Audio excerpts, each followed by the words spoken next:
Stocks ended mixed on Friday at the end of a volatile week.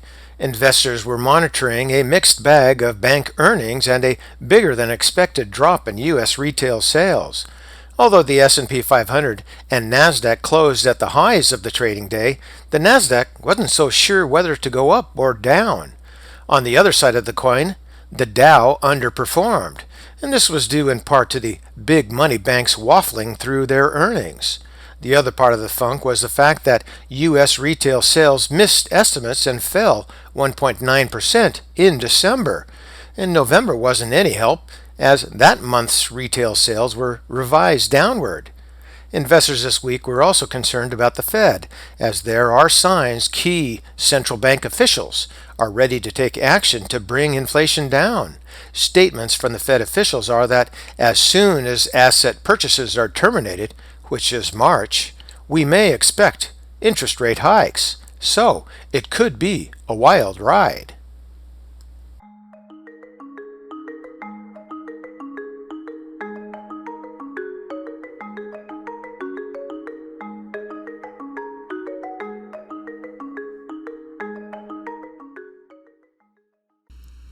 And today we're going to take a look at the 1-year daily chart on the spiders, the SPY, and the close on Friday was 464.72. Now, we have been going through somewhat of a roller coaster ride here, and if you're paying attention to the media, which you shouldn't be, it may be worse. Actually, listening to the media is worse than a roller coaster ride. But if you go back here with the context of the year, you can see back in February, we hit that bottom there early March, and you can see this line that moves all the way up through here into the last few months, as well as the top side here through like that. So not straight lines, but you get the idea. And frankly, I think the probability is that we're going to come on down here.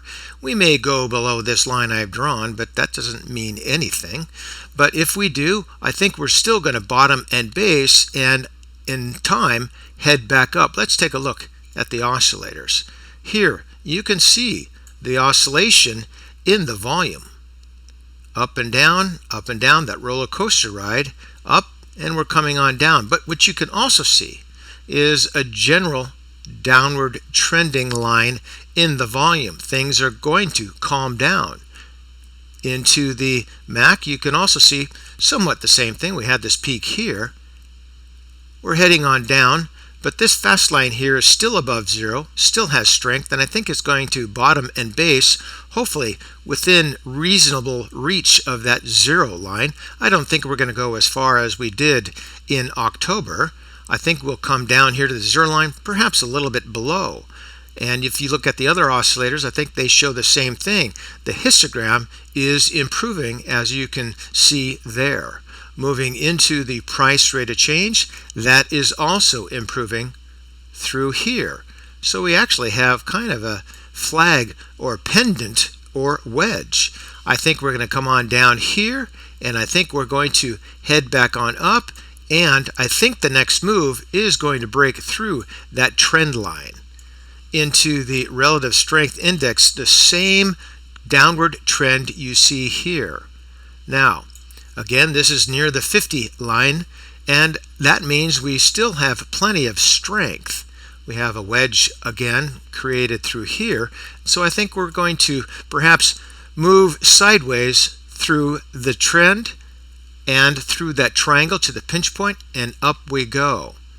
Into the stochastics, that shows that we have some more downside perhaps. I don't know if we're going to go all the way down to that 20 before we move back up.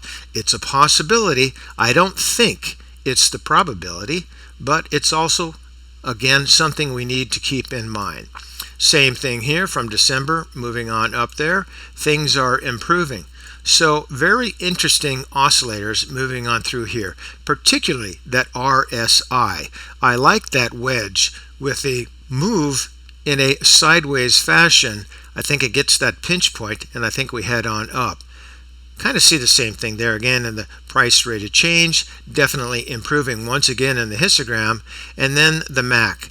We still have strength above that zero line, and actually this is perhaps more of a straight line there, not necessarily exactly straight, but we have this trend line moving on down. I think we come down here, we bottom base and move up, and I think we move through that top trend line into the volume. One more look, and one more look at the price chart, and you can definitely see this channel moving on through here with the bottom line there and the top line through here. So I think we're just going to come down here, consolidate somewhere around 460, and then next week, or perhaps into the following week, we're going to be heading on up. I think that's the probability, and that's what I'm going to stick with. And for today, that's ChewDog Charts. Thank you.